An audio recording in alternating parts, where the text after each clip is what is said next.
హరే కృష్ణ అందరికీ. సో ఈరోజు భగవద్గీత యథాతథము 18 రోజులలో భగవద్గీత అవగాహనము క్లాసులకి హాజరవుతున్నటువంటి భక్తులందరికీ కూడా ఇస్కాన్ శ్రీ శ్రీ రాధా గోవింద ఆలయం తరపున స్వాగతం సుస్వాగతం. హరే కృష్ణ.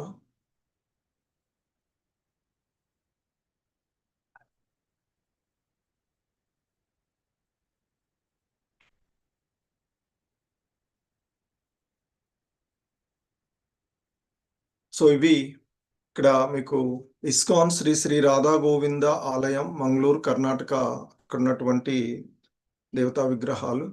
సో ఈ రాధా గోవిందుల యొక్క ఆశీస్సులు మీ అందరికీ ఎప్పుడు కూడా ఉండాలని కోరుకుంటున్నాము. ఈ ఆధ్యాత్మిక విధానంలో మీరు ముందుకు వెళ్ళే విధంగా ఆ రాధా గోవిందులు మిమ్మల్ని ఆశీర్వదిస్తారు అని కోరుకుంటూ ఉన్నాము.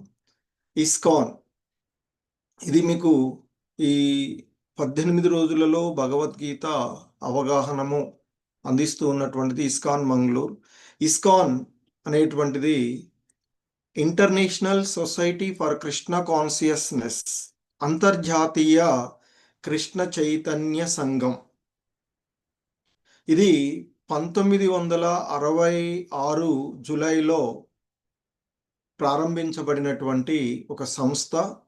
ఈ ఇస్కాన్ సంస్థ ద్వారానే ఇస్కాన్ రాధా గోవింద ఆలయం మంగళూరు కర్ణాటక తరపున మీకు భగవద్గీత కార్యక్రమాన్ని, అలాగే ఇస్కాన్ సంస్థను స్థాపించినటువంటి వారు భక్తి వేదాంత స్వామి శ్రీల ప్రభుపాదుల వారు. సో వీరు ఈ అంతర్జాతీయ కృష్ణ చైతన్య సంఘంను స్థాపించినటువంటి వారు అభయచరణారవింద భక్తి వేదాంత స్వామి శ్రీల ప్రభుపాదుల వారు. సో ఏదైతే భగవద్గీత మీకు ఇక్కడ మేము పరిచయం చేస్తున్నామో అది ఇస్కాన్ భగవద్గీత యథాతథము అంతర్జాతీయ కృష్ణ చైతన్య సంఘ సంస్థాపక ఆచార్యులైనటువంటి శ్రీ అభయ చరణారవింద భక్తి వేదాంత స్వామి ప్రభుపాదుల వారు యొక్క బోధనల ఆధారంగానే మీకు ఇక్కడ చెప్పబడుతూ ఉన్నటువంటి అంశాలు. సో ఇక ఇది ఇస్కాన్కు సంబంధించినటువంటిది. ఇస్కాన్ అనేటువంటిది international society for Krishna consciousness, అంతర్జాతీయ కృష్ణ చైతన్య సంఘం. దీన్నే హరినామ సంకీర్తన ఉద్యమం అని కూడా చెప్తారు. ఈ కలియుగంలో మనకి కలి కల్మషాల నుండి బయటపడవేయడానికి మనకున్నటువంటి ఏకైక మార్గము ఆ హరినామ సంకీర్తనం. సో శాస్త్రాలన్నీ కూడా చెప్తూ ఉన్నటువంటిది ఈ కలియుగంలో హరినామ సంకీర్తనమే. సో ముందు డీటెయిల్గా వాటి గురించి చూద్దాం. ఇక భగవద్గీత యొక్క పరిచయాన్ని గురించి మనం చూసినట్లయితే ఇది ఈ భగవద్గీత ఏంటి, భగవద్గీత అనేటువంటి అంశాన్ని మనం ఒక్కసారి ఆలోచించినట్లయితే ఇది మనకి ముఖ్యంగా అసలు భగవద్గీత అంటే ఏమిటి అనేటువంటి దాని గురించి ఒక్కసారి మనము అనుకున్నట్లయితే సాధారణంగా మనందరికీ కూడా తెలిసినటువంటిది భగవద్గీత అనేటువంటిది మన యొక్క సమాజంలో అత్యంత పవిత్రమైనటువంటి గ్రంథాలలో ఒకటిగా చెప్తారు. ఇది వ్యాస మహర్షి రచించినటువంటి మహాభారతం ఇతిహాసం, పంచమ వేదంగా చెప్పబడేటువంటి వాటిలో మరి ఆ మహాభారతం అనేటువంటి ఇతిహాసంలో ఇది 18 పర్వాలను కలిగి ఉన్నటువంటి మహాభారతం. అందులో 6వ పర్వమైనటువంటి భీష్మ పర్వంలో 25వ అధ్యాయం నుండి 42వ అధ్యాయం వరకు కూడా ఉన్నటువంటి 18 అధ్యాయాలే భగవద్గీత. అంటే భీష్మ పర్వంలో, మహాభారతంలోని భీష్మ పర్వంలో ఉన్నటువంటిది ఇది. సో ఇందులో 18 అధ్యాయాలు ఉన్నటువంటివి. ఈ 18 అధ్యాయాలలోనూ మొత్తంగా 700 శ్లోకాలు భగవద్గీతలో ఉన్నటువంటిది. వాస్తవానికి ఈ మహాభారతాన్ని వ్యాసుల వారి యొక్క శిష్యుడైనటువంటి వైశంపాయన ముని జనమేజయ మహారాజుకు వివరిస్తూ ఉంటాడు. అది మహాభారతం. ఒక సంభాషణగా ఉన్నటువంటిది మహాభారతం. ఆ మహాభారతంలో మళ్ళా ఇంకొక సంభాషణగా భీష్మ పర్వంలో కృష్ణార్జునుల మధ్య ఉన్నటువంటి సంభాషణ. దీనిని సంజయుడు ధృతరాష్ట్రుడికి చెప్తూ ఉంటుంటాడు. మరి ఇక్కడ ఈ భగవద్గీత గీతోపనిషత్తుగా కూడా పిలువబడుతూ ఉంది. అంటే ఉపనిషత్తుల యొక్క సారం, సర్వ ఉపనిషత్తుల యొక్క సారంగా ఉన్నటువంటిది ఈ భగవద్గీత. ముఖ్యంగా ఈ భగవద్గీత యొక్క జరిగినటువంటి సందర్భం చూసినట్లయితే మనకి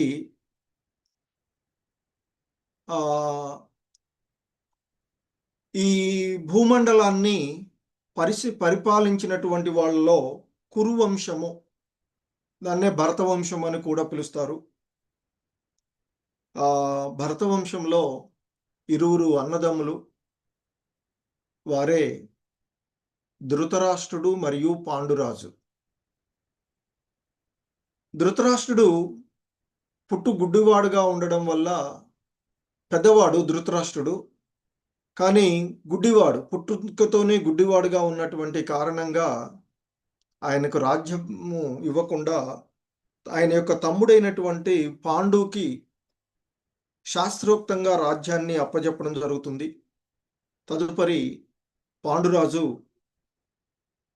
ఆ రాజ్యాన్ని ఎంతో విస్తరించుకోవడం, కాకపోతే ఆయన యుక్త వయసులోనే మరణిస్తాడు. తదుపరి మరలా ధృతరాష్ట్రుడు తాత్కాలిక రాజుగా, కార్యనిర్వాహక రాజుగా ఆయన ఉంటాడు. మరి ఆ విధంగా ఆ ధృతరాష్ట్రుడు వద్దనే ధృతరాష్ట్రుడి యొక్క 9 కుమారులు మరియు పాండురాజు యొక్క కుమారులైనటువంటి 5. ధృతరాష్ట్రుని యొక్క కుమారులలో దుర్యోధనుడు, దుశ్శాసనుడు మొదలైనటువంటి వారు 9 కుమారులు. అలాగే పాండురాజుకి 5 కుమారులు. వారిలో ధర్మరాజు, భీముడు, అర్జునుడు, నకుల, సహదేవులు అనేటువంటి వారు ఆ పాండురాజు యొక్క కుమారులు. వీరందరూ కూడా ధృతరాష్ట్రుని వద్దనే, అలాగే భీష్ముడు, ద్రోణాచార్యుడు, కృపాచార్యులు వంటి మహామహుల యొక్క రక్షణలు వీళ్ళంతా కూడా పెరుగుతూ ఉంటారు. అయితే ధృతరాష్ట్రుడు అంటే పేరులోనే ఉంది, వాస్తవానికి మరి శాస్త్రోక్తంగా రాజు అయినటువంటి వాడు. తదుపరి కూడా ధృతరాష్ట్రుని యొక్క పుత్రుల కంటే ధర్మరాజు పెద్దవాడు. ధర్మరాజు పెద్దవాడు అయినప్పటికీ అతనికి యువరాజుగా పట్టాభిషేకం చేస్తాడు. కానీ అక్కడ ఉంచకుండా ప్రజలకు అడ్మినిస్ట్రేషన్ తెలుసుకోవాలని చెప్పేసి బయటకు పంపిస్తారు. అక్కడ పంపించినటువంటి ఒక లక్క గృహాన్ని ఏర్పాటు చేసి అందులో వాళ్ళని తగలబెట్టడానికి ప్రయత్నం చేస్తారు. అక్కడ నుంచి తప్పించుకుని పోతారు. విదురుడి యొక్క సహకారంతో కృష్ణుడు వాళ్ళని కాపాడుతూ, తదుపరి వాళ్ళు ఆ విధంగా తిరుగుతూ పాంచాల రాజ్యానికి వెళ్తారు. అక్కడ ద్రౌపది స్వయంవరంలో ద్రౌపదిని వివాహం చేసుకోవడం, తదుపరి వాళ్ళకి తెలుస్తుంది. మళ్ళీ వాళ్ళని తీసుకొచ్చి అక్కడ ఉంచుతారు. తదుపరి వాళ్ళకి మరి ధర్మరాజుకు రాజ్యం ఇవ్వాలి అంటే ఇక్కడ కాకుండా కొంత ఒక ఇప్పుడు ఏదైతే మనకి ఇంద్రప్రస్థానాన్ని వాళ్ళు తయారు చేస్తారు యాక్చువల్గా, దానికి అక్కడ ఒక వేరే అంటే ఏమీ లేనటువంటి ఒక బీడు భూమిలో ఇచ్చేసి దాన్ని రాజ్యాన్ని తయారు చేసుకొని వస్తే వాళ్ళ యొక్క సమర్థతను చూసిన తర్వాత రాజ్యాన్ని ఇస్తానని పంపించడము. సరే, కృష్ణుడి యొక్క సహకారంతో వాళ్ళు మంచి ఇంద్రప్రస్థానం తయారు చేసుకోవడం జరుగుతారు. అన్ని జరిగినప్పటికీ కూడా ఇంకా ఈ కుట్రలు కుతంత్రాలతో దుర్యోధనుడు, కర్ణుడు, అలాగే శకుని వీళ్ళందరూ మాయాజూదంలో వాళ్ళని పిలవడము,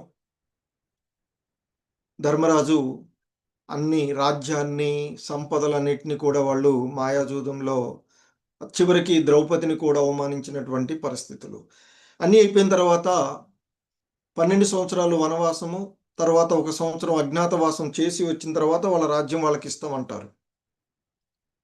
తిరిగి వచ్చిన తర్వాత వాళ్ళ రాజ్యాన్ని వాళ్ళకి ఇవ్వమని అడిగితే ఇవ్వరు. చివరిగా ప్రయత్నంగా శ్రీకృష్ణ భగవానుల వారు కూడా వెళ్తాడు. వెళ్ళి సంధి చేసుకోవడానికి ఆ 5గురు క్షత్రియులు కనుక 5గురికి 5 ఊర్లన్నా ఇవ్వమని అడిగితే 5 ఊర్లు కాదు కదా! సూదిమొన మోపినంత ప్రదేశాన్ని కూడా ఇవ్వను అని అనడం. సో, ఇక అనివార్యమైనటువంటి పరిస్థితులలో యుద్ధం కురుక్షేత్ర యుద్ధ భూమిలో యుద్ధ సన్నాహాలు ప్రారంభమవుతాయి. ఆ విధంగా మరి ఆ యుద్ధ భూమిలో ఎందుకంటే కురుక్షేత్ర యుద్ధ భూమిలో అర్జునుడు తన యొక్క బంధువులను, గురువులను, మిత్రులను వాళ్ళందరినీ చూసి ఎంతగానో విచారపడతాడు. ధర్మం ఏమిటో తెలియక అయోమయమైనటువంటి పరిస్థితులలో శ్రీకృష్ణుణ్ణి ఆశ్రయించి నాకు సరైనటువంటి బోధన చెయ్యి అంటే ఆయన అప్పుడు ఆత్మ, తర్వాత కర్తవ్యము, భక్తి, జ్ఞానము అనేటువంటి అంశాలను ఉపదేశించినటువంటిదే ఈ భగవద్గీత. సో, మరి అటువంటి భగవద్గీతను ఈరోజు మనము నే అంటే దానిలో ఉన్నటువంటి అంశాలను చూడడానికి ప్రయత్నం చేస్తూ ఉన్నాము. మరి ఈ సర్వ ఉపనిషత్తుల సారమైనటువంటి భగవద్గీత ముఖ్యంగా కర్మయోగము, భక్తి యోగము, జ్ఞాన యోగము అనేటువంటి 3 యోగాలను బోధిస్తూ ఉన్నటువంటిది.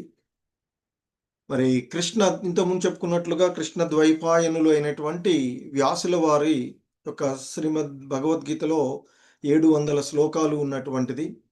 అందులో ఒకే ఒక శ్లోకము ధృతరాష్ట్రుడి చేత, తర్వాత ఆయన యొక్క వ్యక్తిగత కార్యదర్శి అయినటువంటి సంజయుడు 41 శ్లోకాలు, అర్జునుడు తాను తెలుసుకోవలసిన విషయాలను గురించి శ్రీకృష్ణుణ్ణి అడగడం ద్వారా 84 శ్లోకాలు, ఇక గీతాచార్యుడు ఈ భగవద్గీతను బోధించినటువంటి శ్రీకృష్ణుడు చెప్పినటువంటివి 574 శ్లోకాలుగా మనకి భగవద్గీత 3 విభాగాలు.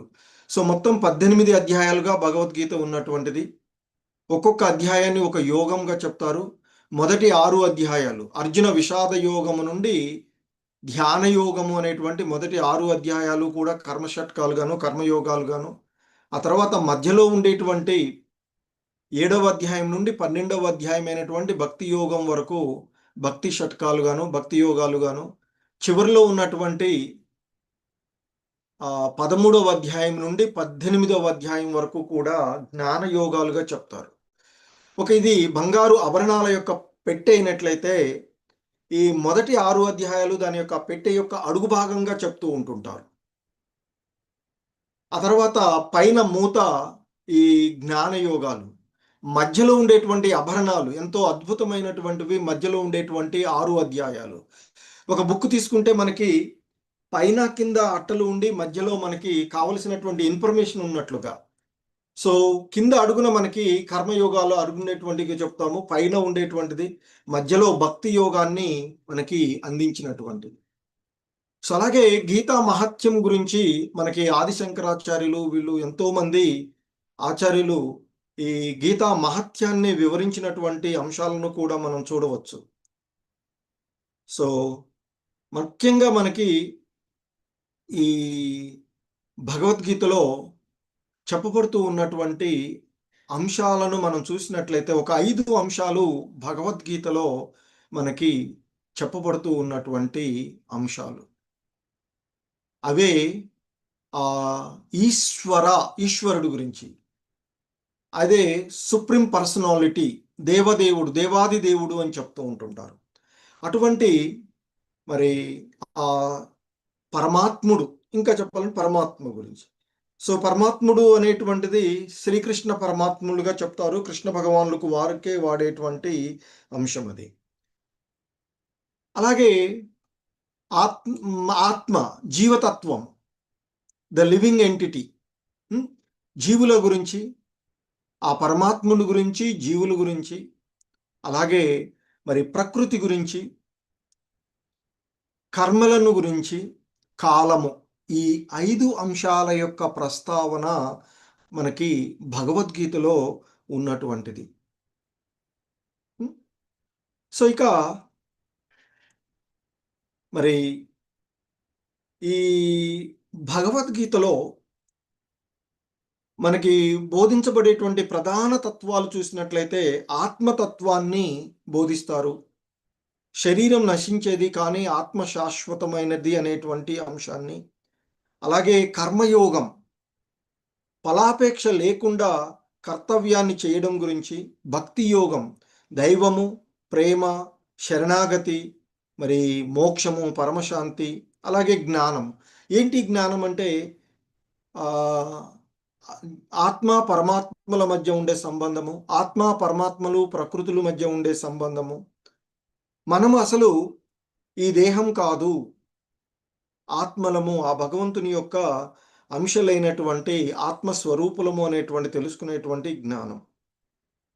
మరి ఎందుకు మనకి భగవద్గీత చాలా ముఖ్యమైనది అంటే, భగవద్గీత కేవలము ఒక మతపరమైనటువంటి గ్రంథమే కాదు.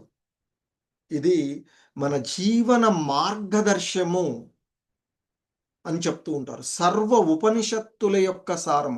అన్ని వేదాల యొక్క అంతిమ భాగాల్లో ఉపనిషత్తులుంటాయి. ఆ ఉపనిషత్తుల యొక్క సారంగా మరి సాక్షాత్తు ఆ భగవంతుడే బోధించినటువంటి బోధనలు భగవద్గీత. ఎందుకంటే ఒక రకంగా చెప్పాలంటే మన జీవన విధానానికి ఇది ఒక మార్గదర్శిక, అంటే ఒక మాన్యువల్ అని చెప్తారు. అందుకే మనం ప్రపంచంలో ఎక్కడ చూడం, ఏ గ్రంథానికి కూడా దాని పుట్టినరోజు జరిపేటువంటిది ఉండదు. మనం గీతా జయంతి జరుపుకుంటాం.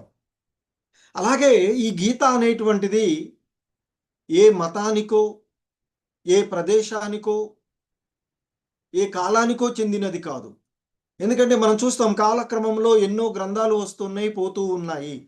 కానీ 5000 సంవత్సరాలకు పూర్వము ద్వాపర యుగం అయిపోయి కలియుగం ప్రారంభమయ్యేటువంటి సమయంలో, కలియుగం ప్రారంభమయ్యే దాదాపుగా 5125, 150 సంవత్సరాలు అవుతూ ఉంది ఇప్పటికే.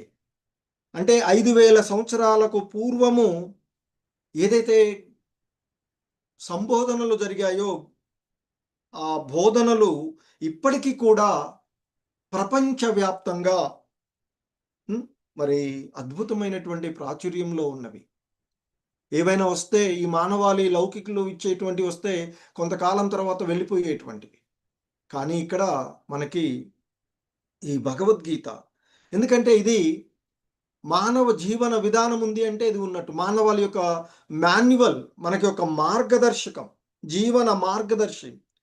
మన మనసును నియంత్రించుకోవడము, మనకు ధైర్యాన్ని, కర్తవ్యాన్ని, మన మనసు యొక్క నియంత్రణను బోధిస్తుంది. మనకు మరి మన పరిస్థితులలో ఇప్పుడు అర్జునుడు అంటే కురుక్షేత్రంలో, మరి మన జీవన విధానంలో ప్రతిరోజు కూడా ఒక కురుక్షేత్రం వంటిది. మరి ఆ కురుక్షేత్రం నుండి బయటపడేటువంటి మార్గాన్ని మనకు తెలియచేసేటువంటిదే భగవద్గీత. కాబట్టి మనసును నియంత్రించుకోవడం బోధిస్తుంది, ధైర్యంగా ఉండడాన్ని బోధిస్తుంది, మన కర్తవ్యాన్ని బోధిస్తుంది, ఆధ్యాత్మికతను బోధిస్తుంది, సమత్వాన్ని బోధిస్తుంది, మనకి విలువలను బోధిస్తుంది. మనం ఎలా ఉండాలి, మన జీవనం, మన కర్తవ్యం ఏంటి అనేటువంటిది బోధిస్తూ ఉంటుంది. సో భగవద్గీత పైన అనేక మంది మహానుభావులు వ్యాఖ్యానాలు రాసినటువంటివి. అందులో ఇంతకుముందు చెప్పినట్లుగా ఆదిశంకరాచార్యులు, రామానుజాచార్యులు, మధ్వాచార్యులు, ప్రస్తుతం మనం ఏదైతే చూస్తున్నామో ఇస్కాన్ సంస్థాపక ఆచార్యులైనటువంటి శ్రీల ప్రభుపాదుల వారు, ఏసీ భక్తి వేదాంత స్వామి ప్రభుపాదుల వారు. సో కాబట్టి ఇది సర్వ మానవాళికి ఒక, మనం చూస్తాం ఈ మార్కెట్లో ఏదో కంపెనీ వాడు చిన్న వస్తువు తయారు చేస్తే, చిన్న మొబైల్ ఫోను లేకపోతే చిన్న ఏది తయారు చేసినా దాన్ని ఎలా వాడాలి, ఎలా వాడితే ఎక్కువ కాలం మన్నికగా ఉంటుంది, ఎలా వాడితే చెడిపోతుంది, ఎలా వాడకూడదు, ఎలా వాడాలి అనేటువంటి అంశాలను తెలియచేసే ఒక మాన్యువల్. అలాగే మన జీవన విధానంలో మనం ఎలా ఉండాలి అనేటువంటి మనకి బోధించేటువంటిదే ఈ భగవద్గీత. సో ఇందులో ఇంతకుముందు చెప్పుకున్నట్లుగా మనకి గీతా మహాత్మ్యంలో ఆదిశంకరాచార్యులు చివరిగా చెప్తారు. చాలా శ్లోకాలని మీరు భగవద్గీత బుక్ తీస్తే పరిచయ కార్యక్రమంలో లాస్ట్‌లో చాలా ఉన్నాయి. ఇక్కడ గీతా మహాత్మ్యంలో ముఖ్యంగా చెప్పబడుతూ ఉంది ఇప్పుడున్నటువంటి ఈ పరిస్థితులకు, ఏకం శాస్త్రం దేవకీ పుత్ర గీతం, ఏకో దేవో దేవకీ పుత్ర ఏవ, ఏకో మంత్రస్తస్య నామాని యాని, కర్మాప్యేకం తస్య దేవస్య సేవ. ప్రస్తుత కాలంలో జనులందరూ ఒకే ఒక శాస్త్రము, ఒకే ఒక్క దేవుడు, ఒకే ఒక్క ధర్మము, ఒకే ఒక్క కర్మ ఉండాలని కోరుకుంటారు. అందుకే ఏకం శాస్త్రం దేవకీ పుత్ర గీతం. దేవకీ పుత్రుడు ఎవరు? శ్రీకృష్ణుడు. మరి ఆయన చెప్పినటువంటి శాస్త్రం భగవద్గీత. ఈ భగవద్గీత ఒక్కటి మాత్రమే సమస్త ప్రపంచానికి సంబంధించిన గ్రంథమగుగాక అంటూ చెప్తారు. ఎందుకంటే ఇది మానవాళికి సంబంధించిన మానవ జీవన విధానం, మానవ మార్గదర్శకం. సర్వమానవాళికి, ఏ ఒక్క ప్రాంతానికో, ఏ ఒక్క కులానికో, ఏ ఒక్క మతానికో చెందినటువంటిది కాదు. అలాగే ఏకో దేవో దేవకీ పుత్ర ఏవా, ఒకే ఒక్క దేవుడు. అంటే ఇతర ఉన్నారు, కానీ మనకి the supreme personality of the God హెడ్గా ఉన్నటువంటిది మరి శ్రీకృష్ణ భగవానుడు ఒక్కడే దేవదేవుడు. ఇతర దేవతలు ఉన్నారు. ఏకో మంత్రస్య నామాని యాని, ఒకే ఒక్క దేవుని యొక్క నామం మంత్రం మనకి అదే మహామంత్రంగా చెప్తారు. ఈ కలియుగంలో కలి కల్మషాల నుండి, ఈ కలహాల కపట యుగము నుండి సర్వ మానవాళిని రక్షించేటువంటిది, సర్వ మానవాళికి ఉపయోగపడేటువంటి ఒకే ఒక్క మంత్రం హరే కృష్ణ హరే కృష్ణ కృష్ణ కృష్ణ హరే హరే, హరే రామ రామ రామ హరే హరే అనేటువంటి 16 పదాలతో కూడినటువంటి ఇది మాత్రమే ఈ కలియుగంలో కలి కల్మషాల నుండి బయటపడేసేటువంటి ఏకైక మార్గం. ఆ కృష్ణ నామమే ఏకైక మంత్రము. మరి ఒకే ఒక్క కర్మ, అది కర్మాప్యేకం తస్య దేవస్య సేవ, శ్రీకృష్ణుని యొక్క సేవ ఏకైక కర్మ. సో ఇది మనకి సో చివరిగా భగవద్గీతలో మనకి బోధించేటువంటి అంశాన్ని చూసినట్లయితే, ఇంతకుముందు చెప్పుకున్నట్లుగా భగవద్గీత పూర్తిగా అవగాహనమైనట్లయితే, నీవు ఈ దేహానివి కాదు ఆత్మస్వరూపుడవు అనే దివ్య సందేశంతో గీతాజ్ఞానం ప్రారంభమవుతుంది. చివరగా చెప్తారు 18వ అధ్యాయంలో, సర్వధర్మాన్ పరిత్యజ్య మామేకం శరణం వ్రజా, సర్వధర్మాలను త్యజించి కేవలము నన్నే శరణ పొందు, నేను నిన్ను సకల పాపముల నుండి విముక్తి చేస్తాను, భయపడకు అనే శ్రీకృష్ణుడి యొక్క అంతిమ ఉపదేశంతో ముగిచేటువంటిది భగవద్గీత. సో ఇటువంటి ఈ భగవద్గీత యొక్క దివ్య ఉపదేశం మనకి అర్థమైనట్లయితే, ఇక ఆ భగవంతుడితో దివ్యమైనటువంటి సంబంధాన్ని ఏర్పరచుకునేటువంటి పద్ధతి మనకి శ్రీమద్ భాగవతం తెలియచేస్తూ ఉంది. సో మొదట భగవద్గీతను అవగాహన చేసుకుని తర్వాత భాగవతం. సో ఈ విధంగా భగవద్గీత యొక్క పరిచయము మనం చూస్తే ఇది ఇస్కాన్ సంస్థాపక ఆచార్యులు ఇచ్చినటువంటిది. సో మొదటి రోజుగా మనం భగవద్గీతలో ఉన్నటువంటి 18 అధ్యాయాలలోని మొదటి విభాగమైనటువంటి కర్మయోగాలలోని మొదటి అధ్యాయము అర్జున విషాద యోగము. ఒక్కొక్క అధ్యాయము ఒక యోగంగా చెప్పబడుతుంది. దానినే కురుక్షేత్ర రణరంగమునందు సైనిక పరిశీలనము అనేటువంటి పేరుతో పిలువబడేటువంటి ఇది అధ్యాయం. మరి ఈ అధ్యాయంలో ఏమున్నవి ఇంతకుముందే చెప్పాను. ఇది మొదటివి ఒక అడుగు భాగంగా, ఒక బేసిక్గా ఉన్నట్లయితే, పైన లాస్ట్ ఉండేటువంటి జ్ఞాన యోగాలు పైన ఉండేటువంటి మూత అయినట్లయితే, మధ్యలో నిధి మనకి మధ్యలో ఉండేటువంటి 7వ అధ్యాయం నుండి 12వ అధ్యాయం వరకు. సో ఈ భగవద్గీతలో ప్రథమాధ్యాయం కురుక్షేత్ర రణరంగంలో సైనిక పరిశీలనము అనేటువంటి ఈ అధ్యాయం ఏదైతే ఉందో ఇది భగవద్గీతకు ఒక బేస్గా అవుతుంది. ప్రారంభం అసలు ఎందుకు భగవద్గీత, కృష్ణుడు, భగవద్గీత అంటే అందరికీ తెలుసు కదా, శ్రీకృష్ణ అర్జునుల మధ్య జరిగిన ఒక సంవాదము. ఇది మహాభారతంలో కురుక్షేత్ర యుద్ధం జరుగుతూ ఉన్నప్పుడు అర్జునుడికి శ్రీకృష్ణ భగవానులు వారు బోధించిన బోధనలే కదా. అది అందరూ దాదాపుగా తెలుసుకున్నటువంటి విషయాలు. మరి ఈ ఇది మొదటి అధ్యాయం ఏదైతే ఉందో ఇది భగవద్గీతకు ఒక, అంటే ఎందుకు భగవద్గీత కృష్ణుడు అర్జునుడికి బోధించవలసి వచ్చింది అనేటువంటి అంశాన్ని మనకి ఒక బేస్గా ఉన్నటువంటిది మొదటి అధ్యాయం. సో ఇక ఈ అధ్యాయం యొక్క పేరు కురుక్షేత్ర రణరంగమున సైనిక పరిశీలనము అనేటువంటిది. సో మరి దీన్ని ప్రారంభించుకునే ముందుగా మనము ప్రార్థన, గురు ప్రణామంతో ప్రారంభించుకొని ఈ భగవద్గీతను మనము ప్రారంభించుకుందాము. హరే కృష్ణ. ఓం అజ్ఞానతిమిరాంధస్య జ్ఞానాంజనశలాకయా చక్షుర్మిలితం యేన తస్మై శ్రీ గురవే నమః. శ్రీచైతన్యమనోభీష్టం స్థాపితం యేన భూతలే స్వయం రూపః కదా మహ్యం దదాతి స్వపదాంతికం. వందేహం శ్రీగురు శ్రీయుతపదకమలం శ్రీగురూన్ వైష్ణవాంశ శ్రీరూపం సాగ్రజాతం సహగణ రఘునాథాన్వితం తం సజీవం సాద్వైతం సావధూతం పరిజన సహితం కృష్ణ చైతన్యదేవం శ్రీ రాధా కృష్ణ పాదాన్ సహగణ లలిత శ్రీ విశాఖాన్వితాంశ. नमा ओं विष्णुपादाय कृष्णप्रेष्ठाय भूतले श्रीमते भक्तिवेदांत स्वामिनिति नामिने. नमस्ते सारस्वते देवे गौरवाणी प्रचारिणे निर्विशेषा शून्यवादी पाश्चात्यदेशतारिणे.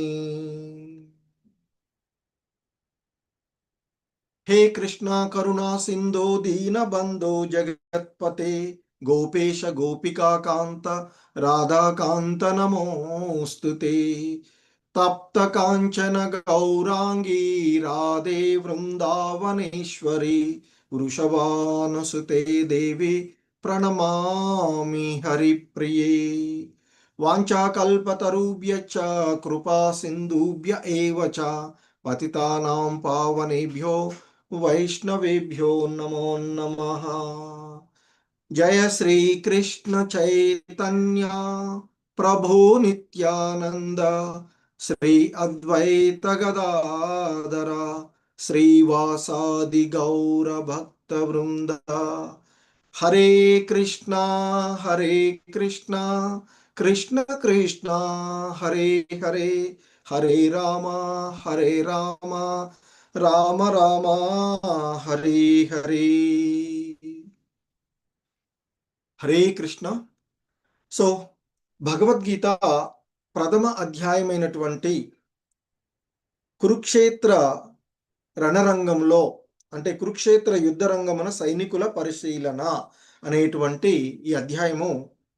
సో ఇది యాక్చువల్గా ధృతరాష్ట్రుడు సంజీవుడిని ప్రశ్నించడం ద్వారా వారిద్దరి మధ్య జరిగేటువంటి సంవాదంగా ఇది జరుగుతుంది. అందులో ఈ మొదటి శ్లోకంలో ధృతరాష్ట్రుడు సంజీవుడిని ప్రశ్నిస్తాడు. ఏంటి ఇక్కడ అంటే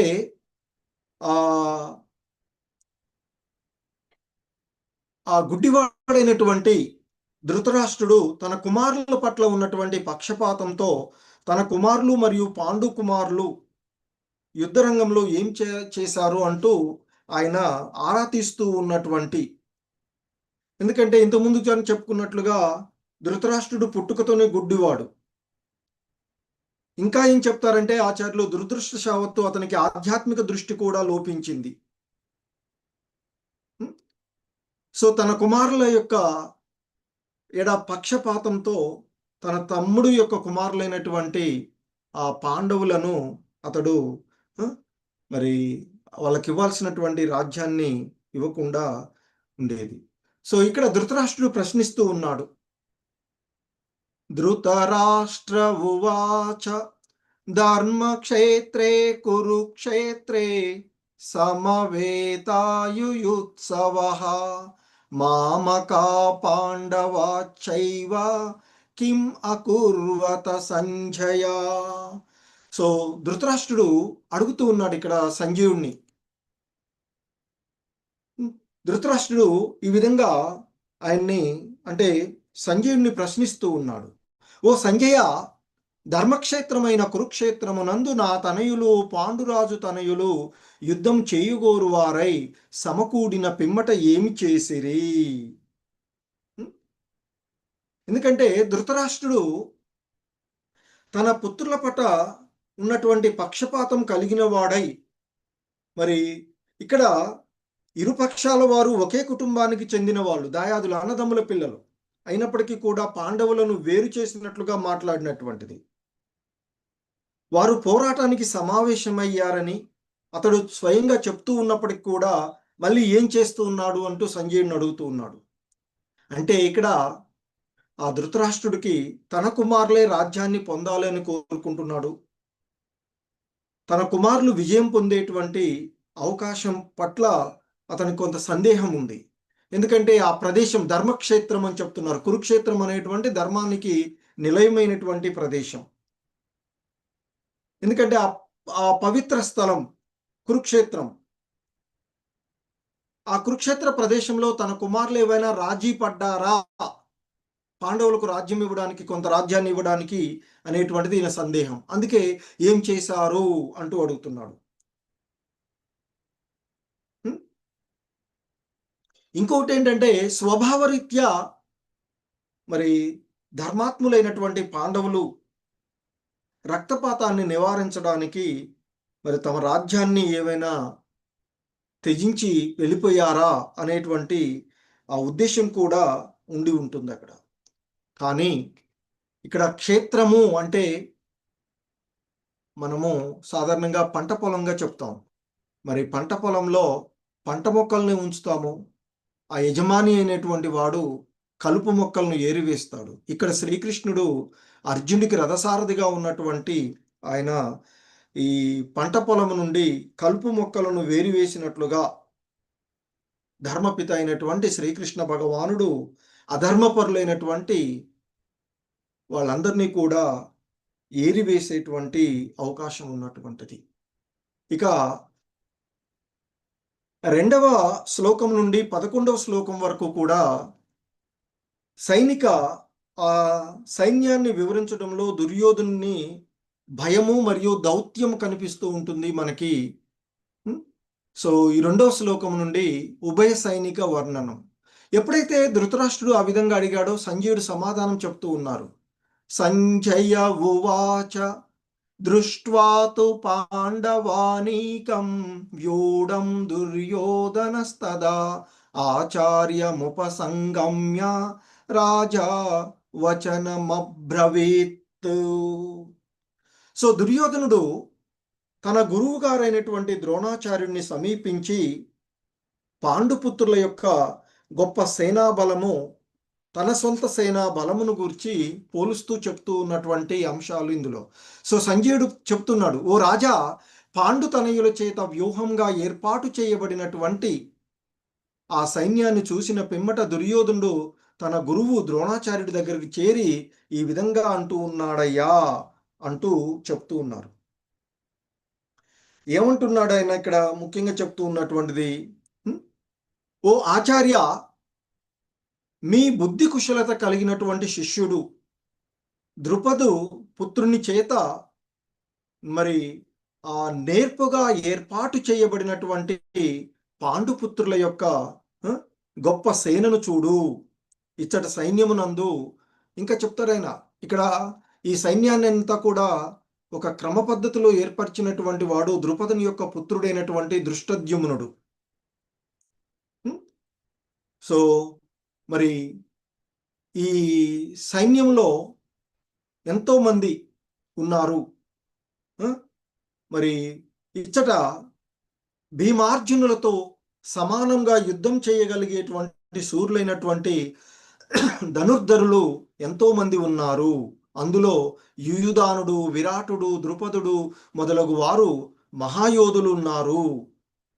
అంతేకాకుండా ఇంకా చెప్తారు, పరాక్రమంతుడైనటువంటి యుధాన్యుడు, శక్తిశాలి అయినటువంటి ఉత్తమౌజుడు, సుభద్రాతనయుడైన అభిమన్యుడు, ద్రౌపది కుమారులు, ఇంకా దుష్టకేతు, శేకితాను, కాశీరాజు, పురజిత్తుడు, కుంతిభోజుడు, శైబ్యుడు వంటి మహాయోధులు ఎంతో మంది ఉన్నారు అంటూ పాండవుల యొక్క సైన్యాన్ని వర్ణించిన తర్వాత ఇంకా అంటాడు ఆయన, ఓ బ్రాహ్మణోత్తమ, తన గురువైనటువంటి ద్రోణాచార్యుని సంబోధిస్తూ, ఓ బ్రాహ్మణోత్తమ, నా సేనాబలమును నడుపుటకై ప్రత్యేకంగా యోగ్యులైనటువంటి నాయకులను గురించి మీకు తెలియచేస్తాను అంటూ మరి ఒక రకంగా పాండవ సైన్యం చూసినటువంటి దుర్యోధనుడికి లోపల భీతి చెందుతూ ఉన్నాడు అనేటువంటిది కనిపిస్తుంది. కానీ ఆ భయాన్ని చూపకుండా గురువుని గౌరవించినట్లుగా తానే స్వయంగా ద్రోణుడి వద్దకు వెళ్ళి మరి మాట్లాడుతున్నాడు. అదే రాజకీయ చతురత అని చెప్తూ ఉంటుంటారు. అలాగే ఇక్కడ దుర్యోధనుడు ద్రోణాచార్యుని కూడా ఎత్తి చూపినటువంటి అంశం కూడా మనకి కనిపిస్తూ ఉంటుంటుంది. ఏంటంటే ముఖ్యంగా దృష్టద్యుమ్నుడు అనేటువంటి వాడు ద్రోణాచార్యుని వధించడానికి జన్మించినటువంటి వాడు. అటువంటి మరి ఆ సంగతి తెలిసి కూడా ద్రోణాచార్యుడు ఆ దృష్టద్యుమ్నుడికి ఆ విద్యలు నేర్పుతాడు. ఎందుకంటే బ్రాహ్మణోత్తముడుగా ఉన్నటువంటి ద్రోణాచార్యుడు అస్త్రశస్త్ర విద్యలన్నీ కూడా దృష్టద్యుమ్నుడికి తెలియచేస్తాడు. ఎటువంటి సందేహం లేకుండా నేర్పుతాడు. పాండవులకు ఏ విధంగా అయితే నేర్పాడో ఆ విధంగా మరి మృదు స్వభావంతో వాళ్ళకి నేర్పుతాడు. సో అందుకే ఆ విషయాన్ని గుర్తు చేస్తూ ఇంతకు ముందు శ్లోకంలో పలికినట్లుగా మరి ఆ విధంగా చేసి ఇక పాండవుల సైన్యాన్ని చూసి భయపడుతున్నట్లు ద్రోణుడు భావిస్తాడేమో అని ఇక దుర్యోధనుడు తన మనసులో ఉన్నటువంటి భీతిని కప్పిపుచ్చుకునే విధంగా తన సైన్యాన్ని గురించి చెప్తూ ఉంటుంటాడు. సో ఆ క్రమంలోనే ఆయన సైన్యాన్ని గురించి చెప్తూ ఈ విధంగా, రే కృష్ణ,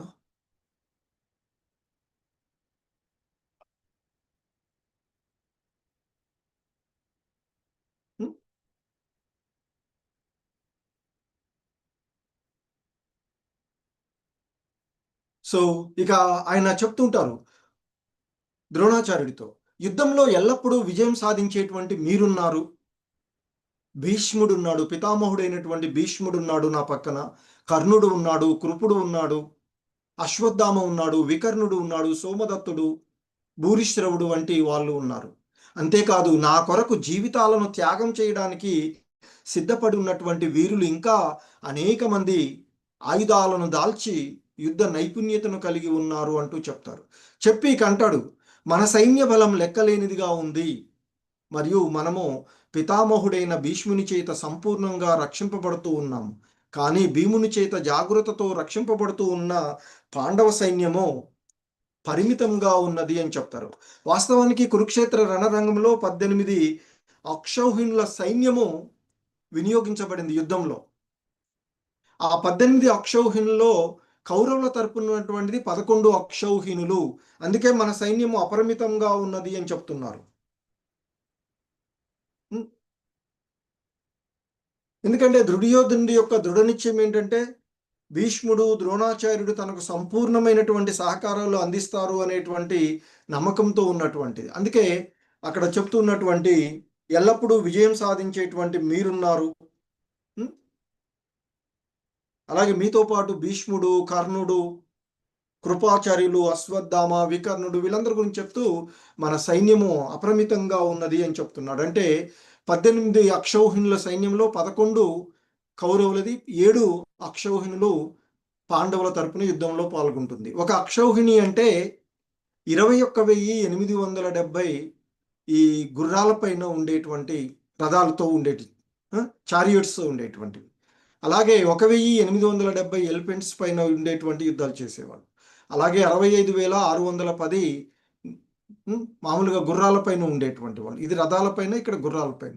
సో అలాగే 1,09,350 మంది మామూలు సైనికులు విడిగా ఉండేటి ఒక్కొక్క అక్షౌహిణి. అంటే ఇక్కడ చూడండి, ఇది 1,10,000 అనుకుంటే, ఇది సుమారుగా ఒక 70 అనుకుంటే, ఈ ఒక 40, అంటే 2,10,000 సుమారుగా అప్రాక్సిమేట్గా ఒక అక్షౌహిణి. అట్లాంటిది 18 అక్షౌహిణుల సైన్యము కురుక్షేత్ర యుద్ధంలో పాల్గొన్నటువంటిది. సో అని చెప్పి ఇక వెంటనే అంటున్నాడు, కావున మీరందరికీ కూడా మీ మీ యొక్క వ్యూహాత్మ స్థానాలలో ఉండి మరి సహకరించాలి అని ఆజ్ఞాపిస్తూ ఉంటాడు దుర్యోధనుడు. ఎప్పుడైతే దుర్యోధనుడు ఆ విధంగా అన్నాడో, ఇక భీష్మ పితామహుడు, కురు వృద్ధుడైనటువంటి భీష్మ పితామహుడు తన యొక్క దుర్యోధనుడికి, తన మనముడైనటువంటి దుర్యోధనుడికి, అప్పుడు కురు వంశ మహాపరాక్రమంతుడు వృద్ధ పితామహుడు అయిన భీష్ముడు దుర్యోధనుడికి సంతోషం కలిగేలాగా సింహగర్జన వంటి ధ్వని కలిగేటట్లుగా తన యొక్క శంఖాన్ని పెద్ద శబ్దంతో పూరిస్తాడు. అంటే యుద్ధ సన్నద్ధంగా, యుద్ధ ప్రారంభ సూచికగా శంఖాన్ని పూరిస్తాడట. సో ఎప్పుడైతే ఆ భీష్మ పితామహుడు ఆ విధంగా పెద్ద శంఖంని ఊదుతాడో, అక్కడ ఉన్నటువంటి మిగతా వాళ్ళంతా కూడా ఇతర శంఖాలు, వివిధమైనటువంటి వాద్యాలు, బేరులు, శృంగాలు అన్నీ కూడా ఒక్కసారిగా మోగించబడి ఆ సంఘటిత ధ్వని మిక్కిలి భీకరంగా తయారైంది అని చెప్తూ ఉంటుంటారు. తత శంకాచ్చ భేర్యచ్చ పనవానక గోముఖాః సహసైవాభ్యహనన్ హన్యంత సశబ్దస్తు ములో భవత్. సో అది ఒక్కసారిగా ఆ సంఘటిత ధ్వని ఎప్పుడైతే అలా వాళ్ళు కౌరవుల వైపు నుండి ఆ యుద్ధ ప్రారంభ శంఖనాదాలు పూరింపబడ్డాయో, ఇక పాండవుల వైపు నుండి చెప్తున్నారు, తత శ్వేతరహైర్యుక్తే మహతి స్యందనే స్థితౌ మాధవ పాండవ చైవ దివ్యౌ శంఖౌ ప్రదద్మతుః. సో అప్పుడు తెల్లని గుర్రాలతో కూడిన మహారథమునందు స్థితులై ఉన్నటువంటి దివ్యములైన శంఖాలను పూరించారు. దివ్యౌ శంఖౌ అని చెప్తూ ఉన్నారు. సో ఇక్కడ మరి అర్జునుడు, శ్రీకృష్ణ భగవానులు వారి వారి యొక్క శంఖాలను పూరించారట. అందులో ఋషికేశుడైనటువంటి శ్రీకృష్ణ భగవానుడు పాంచజన్యము అనేటువంటి శంఖాన్ని పూరించగా, అర్జునుడు, ధనంజయుడైనటువంటి అర్జునుడు దేవదత్త అనేటువంటి శంఖాన్ని పూరించాడు. వృకోదరుడు అంటే భీముడు, మరి ఆ వృకోదరుడైనటువంటి భీముడేమో పౌండ్రము అనేటువంటి శంఖాన్ని పూరించగా, యుధిష్ఠరుడు అనంత విజయ అనేటువంటి శంఖాన్ని, నకులుడు సుఘోష అనేటువంటి శంఖాన్ని, సహదేవుడు మణిపుష్పక అనేటువంటి శంఖాన్ని పూరించాడట. ఇక గొప్ప విలుకాడైనటువంటి కాశీరాజు, యోధుడైన శిఖండి, దృష్టద్యుమ్నుడు, విరాటుడు, జయింపరానటువంటి సాత్యకి, ద్రుపదుడు, ద్రౌపది తనయులు, గొప్ప బాహువులు కలిగిన సుభద్రా తనయులు వీళ్ళందరూ కూడా వారి వారి యొక్క శంఖాలను పూరించి పాండవుల వైపు నుండి యుద్ధ సన్నద్ధానికి వారి యొక్క శంఖాలను పూరించారట. ఎప్పుడైతే పాండవుల వైపు నుండి ఆ విధంగా వివిధములైనటువంటి శంఖాలు పూరించడం వల్ల ఆ ధ్వని మిక్కిలి భీకరమై ఆకాశాన్ని, భూమిని, ఆకాశాన్ని, భూమి ఆకాశాలు దద్దరిల్లినవట. భూమిని ఆకాశాన్ని రెండింటినీ కూడా ప్రతిధ్వనింపచేస్తూ ధృతరాష్ట్రుని యొక్క పుత్రుల హృదయాలను ఛేదించినవి, బద్దలు చేసినవి అని చెప్తూ ఉన్నారు. సో ఆ విధంగా మరి ఇక్కడ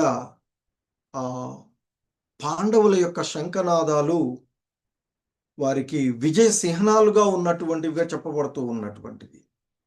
ఎందుకంటే ఎప్పుడైతే ఆ భీకరమైనటువంటి శబ్దము భూమి ఆకాశాలను దద్దరిల్లింపజేస్తూ ధృతరాష్ట్ర పుత్రుల యొక్క హృదయాలను ఛేదించినవి అని చెప్తున్నారు. ఎందుకంటే దుర్యోధనుడి పక్షంలో ఉన్నప్పుడు భీష్ముడు మొదలైనటువంటి వారు వివిధ శంఖధ్వనులు చేసినప్పుడు పాండవ పక్షం వారి హృదయాలు ఛేదించబడలేదు. కానీ దేవదేవుడైనటువంటి శ్రీకృష్ణుడు నీ శరణ పొందినటువంటి పాండవుల్లో ఎటువంటి భయం లేదు. వాళ్ళకి ఎటువంటి ఘోర విపత్తునైనా వాళ్ళు ఎదుర్కోగలిగేటువంటి ధైర్యంలో ఉన్నటువంటి వారు. సో ఆ విధంగా ఆ యుద్ధ శంఖనాదాలు ప్రారంభమైన తదుపరి ఇక అర్జునుడు 21వ శ్లోకము నుండి 27వ శ్లోకం వరకు కూడా అర్జునుడు సేనలను పరిశీలించేటువంటి పరిస్థితి. సో ఎప్పుడైతే ఇక సంజయుడు చెప్తూ ఉన్నాడు ధృతరాష్ట్రుడితో, ఆ విధంగా శంఖనాదాలు పూరించబడిన తదుపరి, ఓ రాజా, అప్పుడు పాండునటువంటి అర్జునుడు జెండాపై హనుమంతుని సహనంగా కలిగిన రథంలో గాంధీవం ఎత్తిపట్టి యుద్ధ సన్నద్ధులై ఉన్న దుర్యోధనాదులను చూసి కృష్ణుడితో ఇలా అన్నాడయ్యా అంటూ చెప్తూ ఉన్నారు. సో ఇక్కడ పాండవులకు విజయ సంకేతాలుగా ఉన్నటువంటివి ఒకటి ధర్మక్షేత్రం, అలాగే అర్జునుడు వాడుతూ ఉన్నటువంటి రథం దివ్యమైనటువంటి రథం. ఆ రథం పైన కపిధ్వజము ఉంటుంది, దానిపైన హనుమంతుడి చిహ్నము ఉంటుంది. అలాగే పాశుపతాస్త్రాన్ని కలిగి ఉన్నటువంటి గాంధీవము అర్జునుడి దగ్గర ఉంది. అలాగే యుద్ధం ప్రారంభమైనటువంటిది మోక్షద ఏకాదశి రోజు. అలాగే శ్రీకృష్ణుడు ఎక్కడ ఉంటే ఆ లక్ష్మి, భాగ్యలక్ష్మి అక్కడే ఉంటుంది, ఋషికేశుడైనటువంటి శ్రీకృష్ణుడు ఉన్నప్పుడు. ఇంకా ఒకటి దుర్యోధనుడే మాట్లాడాడు, త్యక్త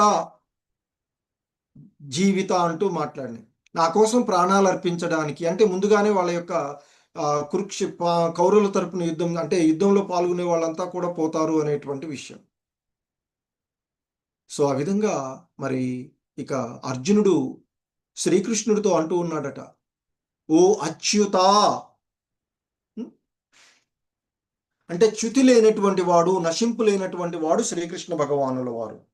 శ్రీకృష్ణుని అలా అంటున్నాడు, ఓ అచ్యుత, నా రథమును 2 సేనల మధ్యలో నిలుపవయ్యా, తద్వారా ఈ మహాయుద్ధ రణరంగంలో హరే కృష్ణ నేను ఎవరెవరితో యుద్ధం చెయ్యవలసి ఉన్నదో చూసే అవకాశం నాకు లభిస్తుంది. ఎందుకంటే అక్కడ ఉన్నటువంటి నేను ఎవరెవరితో యుద్ధం చెయ్యాలో, ఇక్కడ ముఖ్యంగా శ్రీకృష్ణుడు అచ్యుతుడుగా పిలువబడ్డాడు. ఎందుకంటే తన భక్తుని కొరకు మరి అతని ఆజ్ఞలు పాటించడానికి, వాస్తవానికి శ్రీకృష్ణుడు దేవదేవుడు, అర్జునుడికి రథసారథిగా ఉన్నటువంటి వాడు. మరి ఆ రథసారథిగా ఉన్నటువంటి వాడు ఆ రథంలో అంటే ఉన్నటువంటి మహా యోధుడు ఏం చెప్తే అది చెయ్యాలి. సో ఎప్పుడైతే అర్జునుడు ఆ విధంగా అన్నాడో సంజయుడు చెప్తున్నాడు, ఓ భరతవంశీయుడా, అంటే ధృతరాష్ట్రుడితో చెప్తూ ఉన్నారు. అర్జును చేత ఆ విధంగా సంబోధించబడిన వాడైన శ్రీకృష్ణుడు ఉత్తమమైన రథమును ఇరుసేనల మధ్య నిలిపాడు అంటూ చెప్తూ ఉన్నారు. ఎప్పుడైతే అర్జునుడు ఆ విధంగా మరి అక్కడ తన రథాన్ని నిలుపమన్నాడు, ఆ విధంగా నిలిపాడు అని చెప్తూ ఉన్నటువంటిది. ఎందుకంటే ఆ విధంగా వాళ్ళని చూసిన తదుపరి ఇక చెప్తున్నాడు అర్జునుడు, భీష్ముడు, ద్రోణుడు మరియు ఇతర భూపాలకుల సమక్షమున శ్రీకృష్ణుడు, ఓ పార్థ, ఇచ్చట కూడి ఉన్న మీ కురువంశస్థులందరినీ చూడవయ్యా అంటూ రథాన్ని ఇరుసేనల మధ్య నిలిపి, మరి ఎవరెవరితో నీవు యుద్ధం చేయదలుచుకున్నావు అంటున్నావు కదా, చూస్తాను అంటున్నావు కదా, చూడు అంటూ ఆయనకి ఆ హృషికేశుడైనటువంటి శ్రీకృష్ణుడు అర్జునుడు కోరిక మేరకు రథాన్ని ఇరుసేనల మధ్య నిలిపి భీష్ముడు, ద్రోణుడు మరియు ఇతర భూపాలకుల సమక్షంలో ఇలా అంటున్నాడట, ఓ పార్థ, ఇచ్చట సమావేశమై ఉన్నటువంటి కురువంశీయులందరినీ చూడు అని ఆయన అంటూ ఉన్నాడు. సో ఇక ఎప్పుడైతే శ్రీకృష్ణ భగవానుల వారు ఆ విధంగా అక్కడ ఉన్నటువంటి ఆ స్థలంలో నిలిపి వారిని చూపెడుతూ ఉన్నప్పుడు ఆ సందర్భంలో ఆయన తండ్రులను, తాతలను, గురువులను, మేనమామలను, సోదరులను, కుమారులను, మనవళ్లను, మిత్రులను, మరి మామలను, శ్రేయోభిలాషులను ఆ విధంగా తెలిపినటువంటి నానా విధాలైనటువంటి బంధువులందరినీ కూడా ఆయన చూసి మరి ఇక భ్రమలో పడ్డాడు అని చెప్తారు. అర్జునుడు అక్కడున్నటువంటి వాళ్ళందరినీ చూసి కరుణతో కూడినటువంటి వాడై ఈ విధంగా అన్నాడయ్యా అంటూ సంజయుడు ధృతరాష్ట్రుడితో చెప్తాడు. హరే కృష్ణ. ఏమంటున్నాడట ఇక్కడ అర్జునుడు అంటే చెప్తూ ఉన్నారు. అర్జున ఉవాచ దృష్ట్వేమం స్వజనం కృష్ణ యుయుత్సుం సముపస్థితం సీదంతి మమ గాత్రాణి ముఖంచ పరిశుష్యతి. సో అర్జునుడు అంటూ ఉన్నాడు, ఓ కృష్ణ, యుద్ధ ఆసక్తులై ఎదురుగా ఉన్న చుట్టాలను చూడగానే నా అవయవాలన్నీ తడపడుతూ ఉన్నాయి, నా నోరు ఎండిపోతూ ఉన్నది. ఎందుకంటే ఆయన స్నేహితులు మరియు బంధువుల పట్ల దయార్థ హృదయంతో ఉన్నటువంటి వాడు.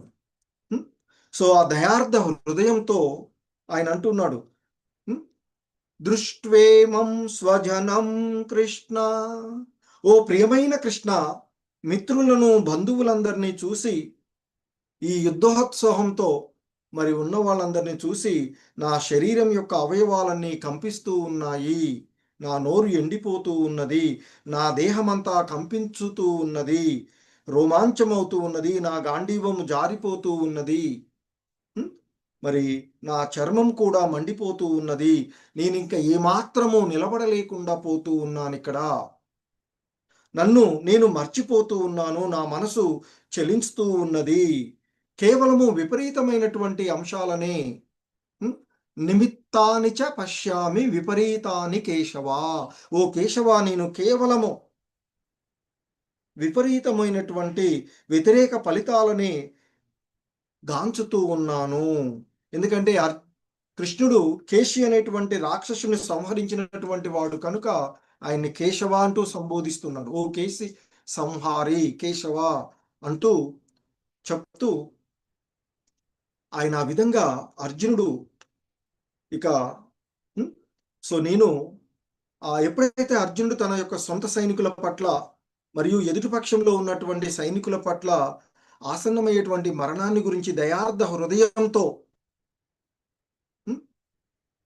మరి ఉన్నాడో, అది సున్నితమైనటువంటి హృదయం కదా.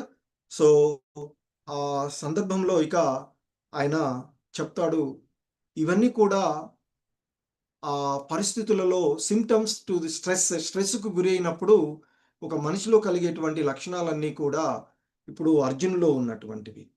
సో ఆ విధంగా అవన్నీ చెప్పి ఇంకా అంటున్నాడు అర్జునుడు, నచ శ్రేయోను పశ్యామి హత్వా స్వజనమహవే నకాంక్షే విజయం కృష్ణ నచ రాజ్యం సుఖాని చ. సో రాజ్యకాంక్ష లేకపోతే ఇక నేను అంటూ ఉన్నాడు కృష్ణుడితో, ఓ కృష్ణ, ఈ యుద్ధంలో నా వారిని చంపడం ద్వారా ఏ విధంగా శ్రేయస్సు కలుగుతుందో నేను తెలుసుకోలేకున్నాను. కావున తదుపరి విజయం కానీ, రాజ్యం కానీ, దాని వలన కలిగే సుఖాలు కానీ నాకక్కర్లేదు. అంటే రాజ్యం పొందాలి అనే ఆశ నాకు లేదు అంటూ, ఈ దేహ సంబంధమైనటువంటి ఆకర్షణలు కలగటం వల్ల మరి ఆయన ఆ విధంగా మరి హ్మ్. ఈ యుద్ధం నేను చెయ్యను అన్నట్లుగా ఇంకా చెప్తూ ఉన్నాడు. ఓ గోవిందా! మేము ఎవరి కోసం రాజ్యాన్ని, సుఖాన్ని, చివరకు జీవనాన్ని కూడా కోరుకుంటూ ఉన్నామో, వాళ్ళందరూ కూడా ఈ యుద్ధరంగంన సన్నద్ధులై నిలిచి ఉండగా, ఆ రాజ్యాదుల వలన మాకేమి ప్రయోజనం కలుగుతుంది? ఓ మధుసూదనా! గురువులు, పుత్రులు, తాతలు, మేనమామలు, మామలు, మనుమలు, తండ్రులు, పుత్రులు, భావమర్దులు ఇంకా ఇతర బంధువులందరూ కూడా తమ ప్రాణాలను మరియు సంపదలను విడిచిపెట్టడానికి సిద్ధంగా నా ఎదుట నిలబడి ఉన్నారు. అయినా వాళ్ళు నన్ను చంపగోరినా కూడా నేనెందుకు వాళ్ళని చంపగోరాలి? ఓ జనార్దన, కేవలం ఈ భూలోక రాజ్యాన్ని అట్లుంచి ముల్లోకాలపైన ఆధిపత్యం చలాయించినా నేను వారితో యుద్ధం చేయడానికి సిద్ధంగా లేను.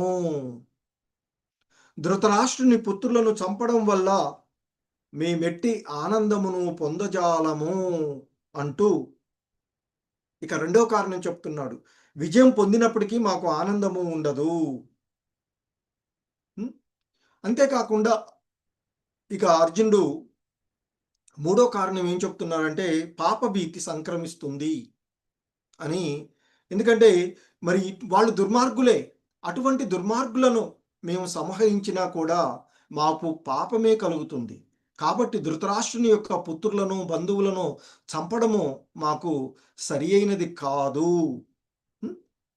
అంటూ హ్మ్. మరి మేము ఎలా సుఖంగా ఉండగలము? అంటూ అర్జునుడు అడుగుతూ ఉన్నటువంటిది. సో, ఇక్కడ ఇటువంటి దుర్మార్గులను ఎందుకంటే ఈ శ్లోకంలో ఆతతాయిన అంటూ చెప్పబడుతుంది.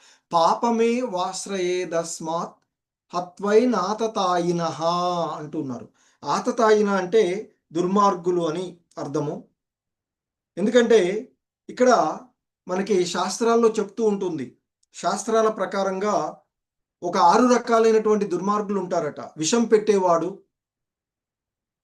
అలాగే గృహానికి నిప్పు పెట్టేటువంటి వాడు, మారణాయుధాలతో దాడి చేసేటువంటి వాడు, సంపదలను కొల్లగొట్టేటువంటి వాడు, ఇతరుల భూమిని ఆక్రమించేవారు, ఇతరుల భార్యను చెరపట్టేటువంటి వారు దుర్మార్గులని, అటువంటి దుర్మార్గులను వెంటనే సంహరించవచ్చు అని ధర్మశాస్త్రము, అర్థశాస్త్రం చెప్తూ ఉంది. హ్మ్. సో, ఇంకా అంటున్నాడు, ఓ జనార్దన, రాజ్యకాంక్ష పరులైనటువంటి కౌరవులు వంశనాశనము, మిత్రదోహం వల్ల కలిగే పాతకాన్ని గ్రహించలేకపోతున్నారయ్యా. కానీ వంశక్షయం వల్ల వచ్చే దోషాన్ని బాగా తెలిసిన మనమైన ఈ పాపము నుండి హ్మ్, ఎందుకు తప్పుకోకూడదు? కాబట్టి వాళ్ళు లోబులు కనుక వాళ్ళు దోషాన్ని గ్రహించలేకపోతూ ఉన్నారు. కానీ ఓ జనార్దన, ఆ! మరి లోభం చేత ఆవరింపబడిన హృదయం కలిగిన వారై కుల సంహారమునందు గాని, మిత్రులతో కలహం వల్ల గాని, మిత్రద్రోహం హ్మ్, వచ్చేటువంటి దోషాన్ని వాళ్ళు చూడలేకపోతూ ఉన్నారు. కానీ మేమెందుకు అట్టి పాపకార్యాన్ని చెయ్యాలయ్యా అంటూ ఆయన ఆహ్, కృష్ణ భగవానుల వారితో అంటూ ఉన్నటువంటిది. సో, ఇంకా చెప్తారాయన, వంశనాశనం జరిగినట్లయితే ప్రాచీన కుల ధర్మాలన్నీ కూడా నశిస్తాయి. కుల ధర్మాలు నశించి వంశమంతటా అధర్మము అలుముకుంటుంది. మరి అలా ఆ వంశమునందు అధర్మము ప్రబలిపోవడం వల్ల కులస్త్రీలు చెడిపోతారు. ఓ వృష్ణివంశ సంజాతుడా! అట్టి కులస్త్రీల పతనము వలన అవాంఛిత సంతానము వృద్ధి చెందుతుంది. ఆ అవాంఛిత సంతానం పెరగడం వల్ల వంశమునకు, వంశాచారాలను నాశనం చేసినటువంటి వారికి కూడా నరకం ప్రాప్తిస్తుంది. తద్వారా పిండోదక ప్రక్రియలు ఆపివేయబడి మరి ఆ కారణంగా వంశానికి చెందిన పూర్వీకులు కూడా హ్మ్, మరి పతనమవుతుంది అంటూ, ఎందుకంటే వర్ణ సంకరం యొక్క ఫలితంగా జరిగేటువంటి ఆ, ఈ ఫలాలను వీటన్నిటిని గురించి కూడా చెప్తూ ఉన్నారాయన. చెప్తూ ఇక చివరగా ఆయన అంటారు, అయ్యో! హ్మ్. మరి ఈ దుష్ట చర్యల చేత కులాచారాలన్నీ కూడా నశింపజేసి, అవాంఛనీయ సంతానానికి కారణమైనటువంటి వాళ్ళు పాపకర్మల చేత అన్ని రకాలైన కులధర్మాలు, జాతి ధర్మాలు నాశనమవుతాయి. హ్మ్. కాబట్టి అహో! మేము ఎంతటి పాపకర్మలను చేయడానికి సిద్ధపడుతూ ఉన్నామో, రాజ్య సుఖమును అనుభవించాలి అనేటువంటి ఆశతో మేము స్వజనాన్ని వధింపగోరుతూ ఉన్నామే అంటూ అర్జునుడు పోరాడడానికి ఇష్టపడలేకపోయినా, ఎదుటి పక్షంలో అతనితో పోరాడి హ్మ్, చంపటానికి మొగ్గు చూపుతున్న వాళ్ళతో ఆ! చావడానికే నేను సిద్ధంగా ఉన్నాను అంటూ చెప్తాడు. అందుకే ఇక్కడ అంటారు, యది మామ ప్రతీకారమశస్త్రం శస్త్రపాణయః ధార్తరాష్ట్ర రణే హన్యో తన్మే క్షేమతరం భవేత్. ఒకవేళ నిరాయుధుడును మరియు ప్రతీకారం చెయ్యని వాడనైన నన్ను శస్త్రదారులైనటువంటి ధృతరాష్ట్రుని కుమారులు రణరంగమునందు వధించినచో అది మాకు మంచిదే అవుతుంది. అది నాకు క్షేమతరమే కాగలదు. కానీ నేను యుద్ధం చెయ్యను అంటూ అర్జునుడు తన నిశ్చయాన్ని హ్మ్, ఆ విధంగా అర్జునుడు మాట్లాడినటువంటి విషయము. సో, ఇక సంజయుడు చెప్తున్నాడు చివరిగా ధృతరాష్ట్రుడితో. సంజయ ఉవాచ ఏవముక్త్వార్జున సంఖ్యే రథోపస్థ ఉపావిశత్ విసృజ్య సచరం చాపం శోక సంవిఘ్నమానసః. సో ఆ విధంగా సంజయుడు చెప్తున్నాడు. ఆ విధంగా పలికిన అర్జునుడు రణరంగమునందు ధనుర్బాణాలను పక్కన పడవేసి దుఃఖం చేత కల్లోలితమైన మనసు కలవాడై రథములో కూర్చుండిపోయాడు అంటూ చెప్తూ ఉన్నారు. సంజయుడు అంటున్నాడు, ఆ విధంగా మరి రణరంగమునందు అర్జునుడు ధనుర్బాణాలను పక్కన పడవేసి దుఃఖం చేత కల్లోలితమైనటువంటి మనసు కలవాడై రథములందు చతికిలబడ్డాడు అంటూ చెందుతూ ఉన్నటువంటిది. సో ఇక్కడ ముఖ్యంగా ఆత్మజ్ఞానాన్ని పొందడానికి అర్హత అర్జున్‌లో ఉన్నటువంటిది. ఎందుకంటే అర్జున్‌లో ఉన్నటువంటి దయ, మృదు హృదయము, అహింస హ్మ్. మరి అటువంటి కూడినటువంటి వ్యక్తే ఆత్మజ్ఞానం పొందడానికి అర్హుడు. ఎందుకంటే క్రూర స్వభావము, హింస చేత కూడిన వారికి ఆత్మజ్ఞానం పొందలేరు. సో, ఈ విధంగా అర్జునుడు ఎప్పుడైతే కురుక్షేత్ర రణరంగంలో తాను యుద్ధం చెయ్యలేను అంటూ ఉండిపోయాడో, తదుపరి అధ్యాయంలో గీతా బోధన అనేటువంటిది మనకి 2వ అధ్యాయంతోనే ప్రారంభమవుతుంది వాస్తవానికి. సో, 2వ అధ్యాయంలో మరి కృష్ణ భగవానుల వారు అర్జునుడికి ఏం బోధించారు అనేటువంటి అంశాలను మనము చూడవచ్చు. హరే కృష్ణ హరే కృష్ణ కృష్ణ కృష్ణ హరే హరే హరే రామ హరే రామ రామ రామ హరే హరే. సో ఇది భగవద్గీతకు బేస్గా ఉన్నటువంటి మొదటి అధ్యాయములోని 46 శ్లోకాల యొక్క సారాంశము. సో తదుపరి రేపు మనము 2వ అధ్యాయమైనటువంటి గీతాసారము అనేటువంటి అధ్యాయాన్ని